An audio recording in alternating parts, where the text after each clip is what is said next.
ดอกเกตงานบ่ในข้าเจ้าต้องไปต้มแบบนี้เลยอยู่เขตนี้เลยอักรังกระพุ้ยนี่แต่ละคนยังโสดบ่ยังโสดบ่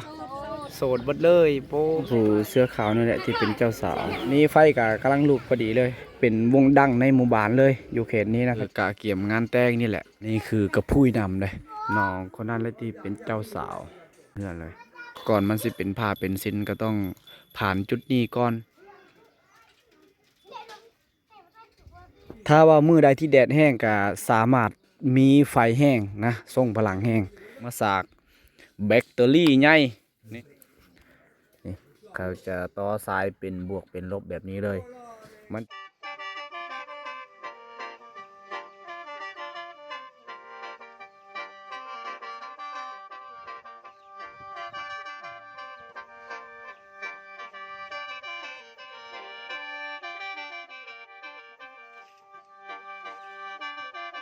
มาอยู่อีกจุดหนึ่งทุกคนเลยเอาสบายดีทุกคนและก็สบายดีพ่อแม่พี่น้องทุกคนเด้อที่กำลังติดตามและรับชมวิดีโอบาวเคบันปลาตอนนี้กำลังย่างเข้าเฮือนที่กำลังสิมีงานแต่งอีกหมู่บ้านหนึ่งนี่เฮือนหลังนี้แหละที่กำลังสิมีงานแต่งแล้วกำลังสิย่างเข้าไปอยู่จุดนั้นเลยนี่คือดอกไฟแปะตอนแหละนะ เสียงขอบาวเคก็น่าจะแหบนะเพราะว่าฮักก็มาแต่งานดองน้องชายเอาเมียอีกอย่างเลยอันนี้คือสาวๆเจ้าเกตงานบ่โอ้ผู้สาวไปทุกคนเลยผู้สาวอยู่เขตนี้นะครับเจ้าพากันแต่งอยู่ครัวกินอยู่จุดนั้นเลยปุ๊บเอาพากันจะยกแบบนั้นเจ้ากี่เด้อง่วยแม่นโอ้เอาน้ำกลิ่นนะครับเจ้าต้องไปต้มแบบนี้เลยอยู่เขตนี้เลยเอาเขตนี้นะพากันต้มอยู่แบบนี้นี่น้องคนนี้กำลังใส่สุดงามลายเบยได้chưa vô mà chưa ồ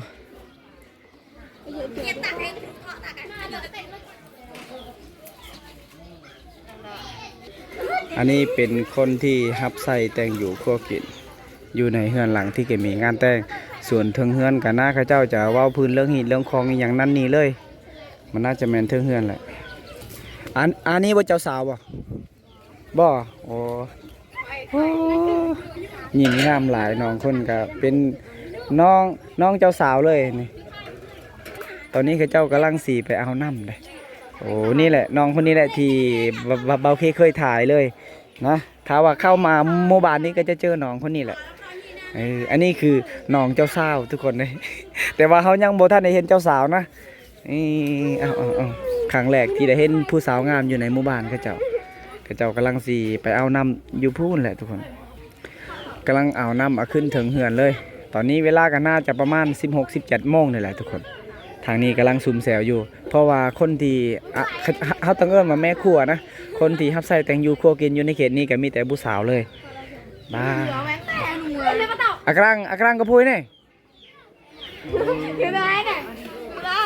นี่ข้าเจ้าก็น่าจะขึ้นเทิงเหือนจะว่าเรื่องหินเรื่องคลองตามประเพณีเลยนี่แหละ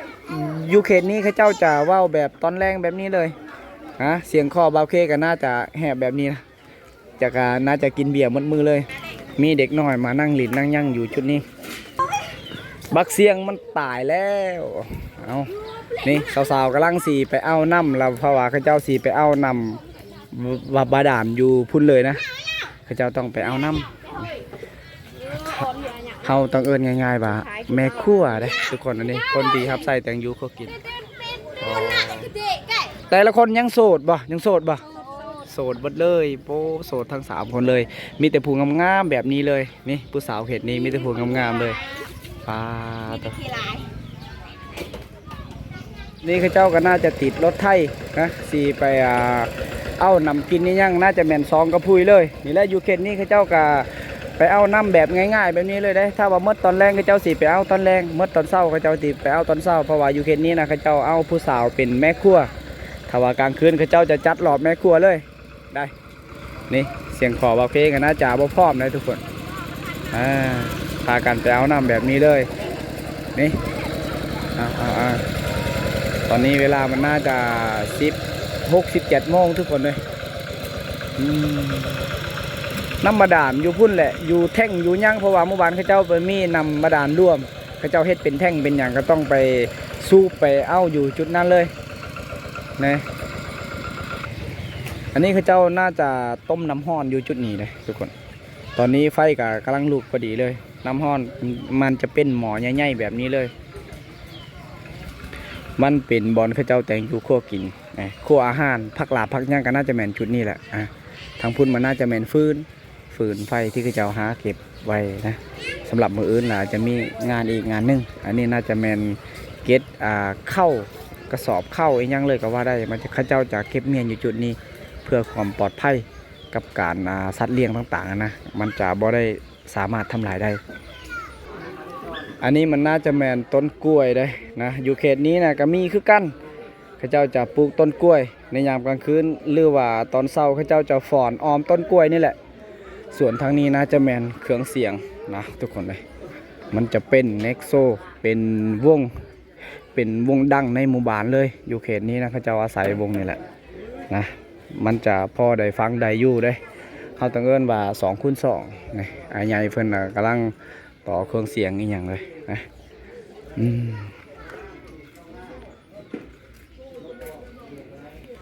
ทางฝ่ายไทยเคยกันน่าจะแม่นคนอยู่เขตเมืองพีนเลยตอนนี้เขาเจ้าก็กำลังเว้าเรื่องพื้นขดองอีกอย่างเลยถึงเหือนพุ่นเลยทุกคนเลยส่วนทางนี้ก็อาจจะวิทย์แล้วในยามตอนเช้าเขาเจ้าเริ่มแต่ตอนเช้าเลยเขาเจ้าน่าจะผ่อนจะยั่งในช่วงตอนเช้าทุกคนเลยส่วนทางพุ่นนะเขาเจ้าก็พากันนั่งกินเหล้าเมาสุราอีกอย่างตามภาษาของหมู่บ้านนั่นแหละนะอยู่เขตนี้นะเขาเจ้าเปิดงานดองแบบนี้เลยนะบางทีกันยามกลางคืนเขาเจ้าจะจัดรอบลำวงสามัคคีอย่างมันต้องมีลำวงสามัคคีแหละอย่างกลางคืนนะแต่ว่าเครื่องเสียงกับอย่างที่ทุกคนได้เห็นนั่นแหละเป็นเครื่องเสียง2x2หรือว่าเครื่องเสียงอันนี้เป็นเครื่องเสียงที่ดังที่สุดในหมู่บ้านเลยในช่วงนี้ในปีนี้แล้วดูนี่นะนี่เขาจะมาขายอีกเครื่องอีกอย่างเลยอีกอย่างก็เขาจะมาขายอย่างไรมันเป็นเดินใหญ่บนจุดที่เขาเจ้าเปิดงานดอกงานนี้ทุกคนเลยนี่เป็น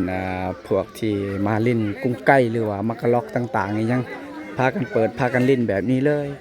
ถ้าว่าเข้ามาอยู่ในหมู่บ้านเขาเจ้าแล้วเขาเจ้าต้องได้เก็บเงินได้จุนี้เลยนี่ไอ้ใหญ่มาหมู่บ้านได้ก็ต้องได้เจอไอ้ใหญ่นี่แหละเพิ่นก็มาสั้นมักกะล็อกเป็นพ่อค้าใหญ่เลยอยู่ในเขตนี้นะพ่อค้าใหญ่กับการลิ้นมักกะล็อกม่านบ่มือนี้เฮงๆเด้อเบิ่งเงินเต็มทงอยู่ทุกคนเลยเงินเขากระลายนี่เด็กน้อยก็พากันดินแบบนี้เลยนี่ทางพุ่นน่าจะแมนเบิดนี่อาญายเพิ่นก็น่าจะเดินทางมาแต่พูดแต่หมู่บ้านนาหลวงเลยแล้วก็พากันมาเปิดมายังอยู่จุดนี้เลยนี่เป็นวงน้อยๆนะวงมักกะล็อกน้อยๆส่วนทางพุ่นน่าจะแมนอายเพิ่นเป็นวงใหญ่เลยเขาเจ้าพากันซุ่มกัน3คนแบบนั้นเลยนี่อยู่แถวนี้เขาเจ้าก็พากันนิยมกันลิ้นแบบนี้เลยได้ทุกคนเลยตอนนี้ก็น่าจะขำมืดนะผ่านไปหลายนาทีทุกคนในไอเฟิลกำลังต่อดอกไฟนี่ดอกไฟอย่างส่วนเครื่องเสียงนะเขาเจ้ายังว่าท่านได้เปิดทารุ่นกลางคืนเพื่อแหละทุกคนเลยนะทางเพราะว่าเทิงเฮือนเขาเจ้ากำลังเว้าเรื่องหินเรื่องของตามประเพณีถอกเงินถอกคำนี่ยังแหละอันนี้คือเบี้ยน้องสาวเพิ่นมาซื้อนี่แหละทุกคนเลยน้องเพิ่นนี่แหละที่เป็นเจ้าสาวนะตอนนี้น้องเพิ่นก็กำลังกะเกียมเบียร์อีกอย่างเลยเพราะว่าเขาเจ้าสีจัดรอบลำวงสามัคคีฟอนในยามกลางคืนเลยก็ว่าได้ทุกคนเลยนี่กำลังหากะมาแต่เมืองเบียร์ตัวนี้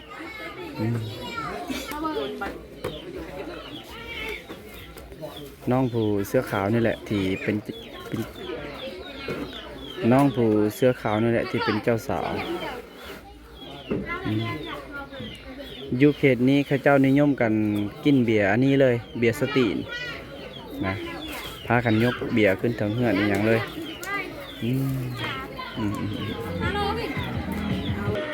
อันนี้เป็นไฟแสงสีไฟแสงสีก็น่าจะแบบนี้ได้ทุกคนเลยข้าเจ้ากำลังลองซาวเสียงกำลังเสกซาวเสียงนี่อย่างเลยทางคุ้นเสียงเบสก็กำลังมาแล้วในระวังโต๊ะระวังโต๊ะระวังตั้งข้าเจ้าก็จะใต้ดอกไฟเลยได้นี่กับดอกไฟครบสุดเลย ทางคุณเจ้าสาวกำลังสีไปบอกหมู่บอกครูให้มาผูกแขนในยามกลางคืนเอาทุกคนเลยนะตอนนี้ก็น่าจะขำน่าจะมืดแล้วได้ทางพุ่นคือน้องๆเพื่อนกาไปเอาน้ำกินน้ำใส่กันยังบ่ทันได้มาเลยนะนี่ตอนนี้เวลากันน่าจะประมาณ18 โมงทุกคนเลยเอาทุกคนเลยถ่าว่าพื้นเรื่องหิดคองประเพณีอีกแป๊บหนึงหลังจากนั้นเขาเจ้าจะเริ่มเข้าสู่ขั้นตอนการเปิดเพลงเปิดยังเลยนี่แหละลำโพง2x2ทุกคนเลยเป็นวงดังในหมู่บ้านนี้อยู่เขตนี้เลยก็ว่าได้วงนี้นะเขาเจ้าก็พาสามารถการเปิดได้ตุ่มอยู่ไฟแสงสีก็เริ่มกระพริบกระพับเลยได้นี่เริ่มปิ่นแบบนี้เลยไฟแสงสีเขาเจ้าในที่สุดน้องๆเพิ่นก็จะมาแต่ไปเอาน้ำแล้วbây giờ chở nhà đến nhỏ mình chở ô tìm giờ này sụt bẹp cái chàoอาบน้ำเลยบางทีท่ามาสิเจ้าอาบไปบอกอาบแล้วเจ้าว่าเตะ2 โมงคนอาบน้ำนี่คือสาวงามอยู่ในหมู่บ้านเลยถ้าว่าเขามาหมู่บ้านนี้ก็จะเห็นน้องๆจุดนี้แหละ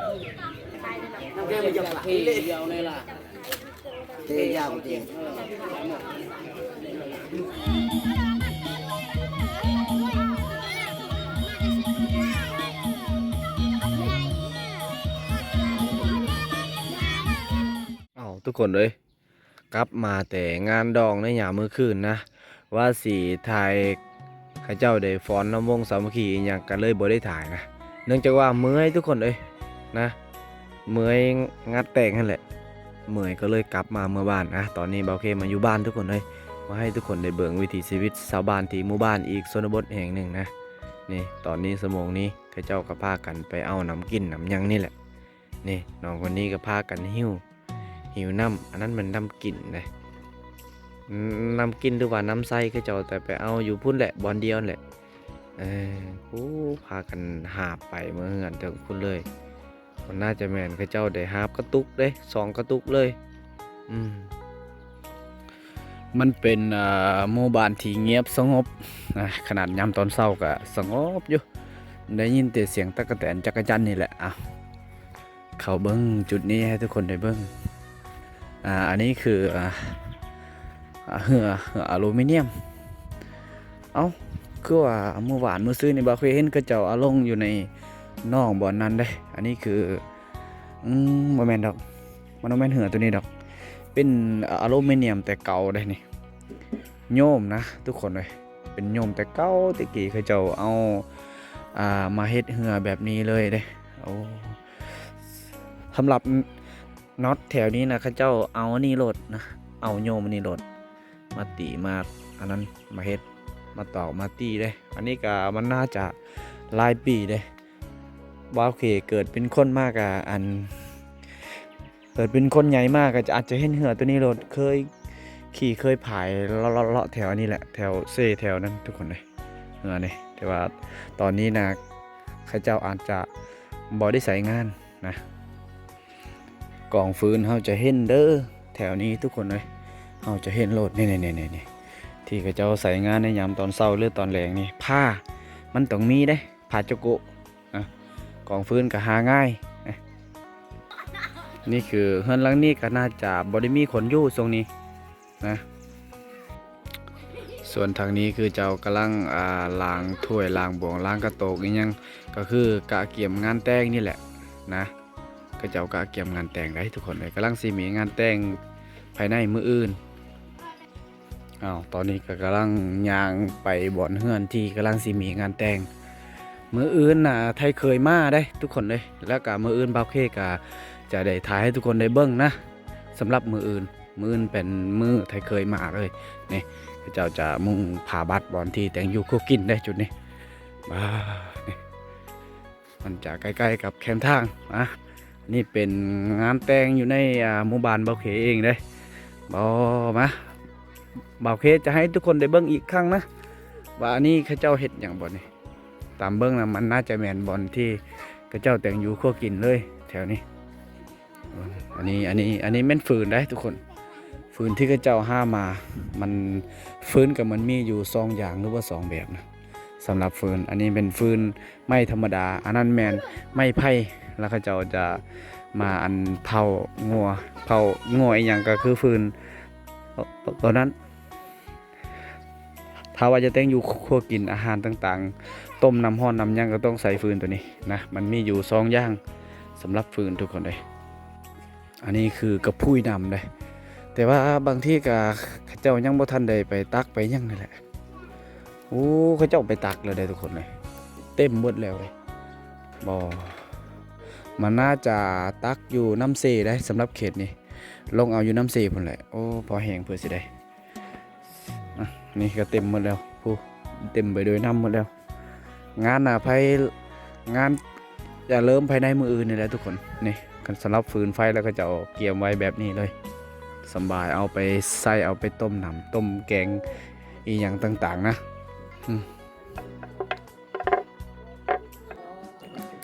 ในส่วนเลี้ยงควายก็ต้องได้ใช้งานได้ตัวนี้นี่กองฟืน2 เท่ากำลังเด็ดมักพริกอันเดียวเตียงคอแหวนนี่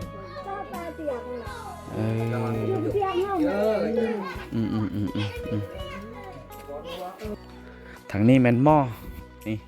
3 4 5หม้อเขาเจ้าเรียนไว้อยู่แถวนี้อันนี้ค่ะหม้อที่เขาเจ้าจะกะเกี่ยมงานดองงานแต่งนี่แหละนี่มันน่าจะหลายๆหม้ออยู่เขตนี้เขาเจ้าอาศัยหม้อนี่แหละต้มแกงต้มยังนี่ทางนี้กับแมนเบิดเลยทุกคนเลยหมากหวายเด้มันจะฟาดสมเอานี่ก็แมนหม้อที่เขาเจ้ากะเกี่ยมเบิดเลยแถวนี้ทุกคนเลยนี่แหละเฮือนหลังนี้แหละกำลังสีมีงานแต่งภายในเร็วๆนี่นะนี่ทุกคนเลยพามาเบิ่งเพิ่นกำลังเฮ็ดอันนี้เลยกำลังแยกฝ่ายแตกฝ่ายอย่างนะพากันเกาะพากันย่างวนไปวนมาตามนั้นแหละ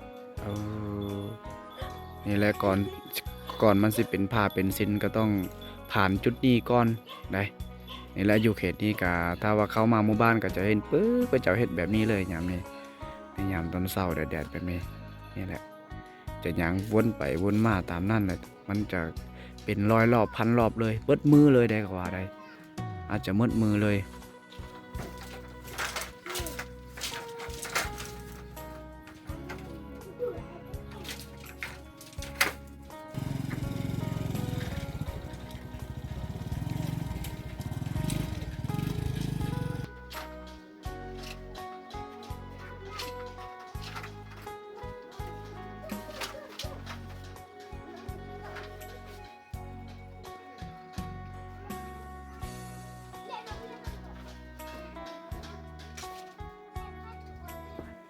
เลยทุกคนเลยนะนี่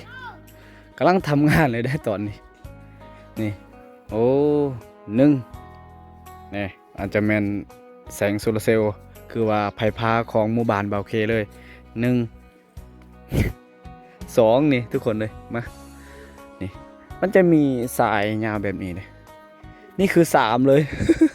เขาเจ้าจะใส่งานอันนี้ก็มันจะส่งพลังให้กันได้เขาเจ้าจะต่อแบบ3 เครื่องเลยก็ว่าได้ 3 แผ่นเขาเจ้าจะส่งพลังมาสากแบตเตอรี่ใหญ่นี่มาสากแบตเตอรี่ใหญ่รุ่นนี้เลยยังก่อนนี่แคทได้150นี่เขาเจ้ามาสากนี่เขาจะต่อสายเป็นบวกเป็นลบแบบนี้เลยมันจะส่งพลังให้กันเลย3 แผ่นนี่ส่งพลังให้กันเลยถ้าว่ามือใดที่แดดแห้งก็สามารถมีไฟแห้งนะส่งพลังแห้งเอาทุกคนเลยขอย้ำนะนี่แหละมือเลยนะมืออื่นก็ถือว่าไทยเคยมานี่แหละเครื่องหลังนี่แหละเอาถ้าว่าข้าเจ้าจะเอาเครื่องเสียงเลยโอเคเดี๋ยวยิ่งข้าเจ้าเว้าเมื่อกี้ก็คือว่าข้าเจ้าจะเอาเครื่องเสียงใหญ่เลยอันนี้คือเครื่องน้องที่เป็น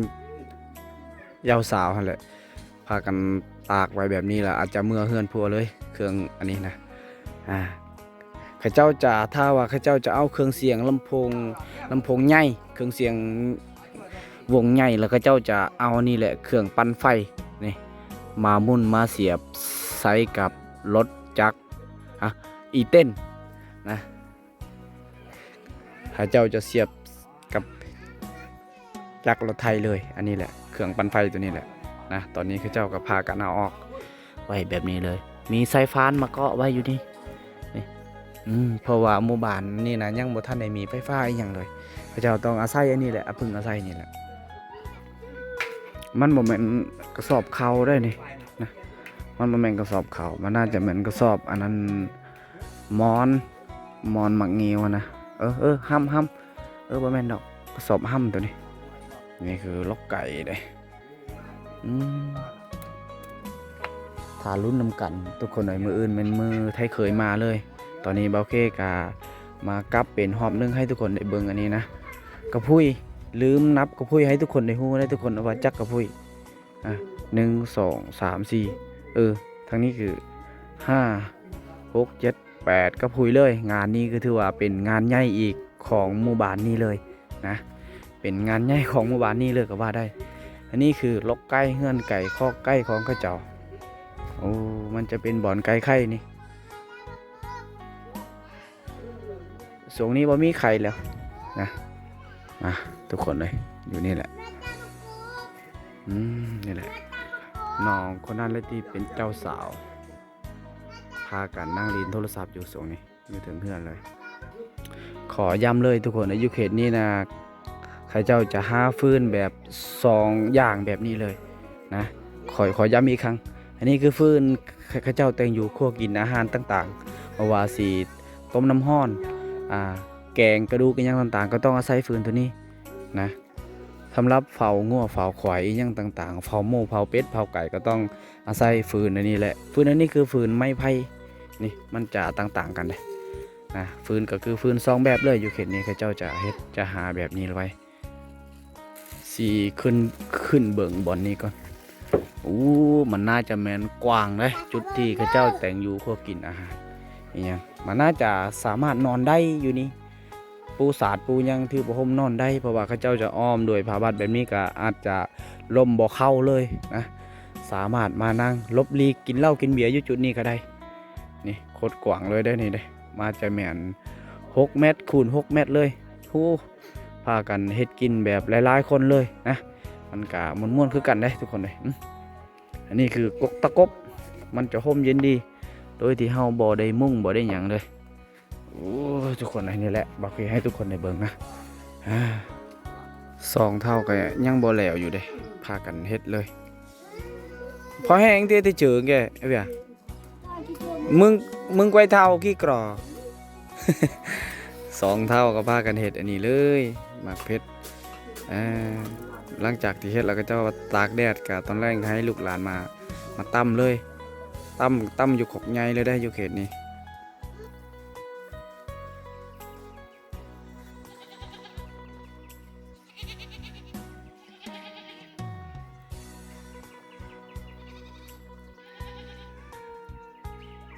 ขอกงัวขอกควายส่วงนี้กะบ่ได้ใส่งานนี่อันนี้คือขอกควายข้าเจ้าถ้าว่าส่วงฤดูฝนหรือว่าส่วงฤดูเลี้ยงควายแล้วข้าเจ้าก็พากันแบบว่าสมองนี้กับหม้อก็สมองแก่ควายได้ทุกคนเลย9 โมงนี่คือประตูเข้าเลยทางคุณก็น่าจะเป็นเนื้อที่บอลที่ควายอยู่นั่นแหละนี่แหละทุกคนเลยในยามตอนเช้านะหลังจากกลับมางานแต่งในหมู่บ้านก็เลยตอนเช้าก็จะพาทุกคนไปเที่ยวส้มไปเบิ้งวิถีชีวิตชาวบ้านอยู่เขตนี้ในช่วงนี้ฤดูนี้ด้วยนี่แหละ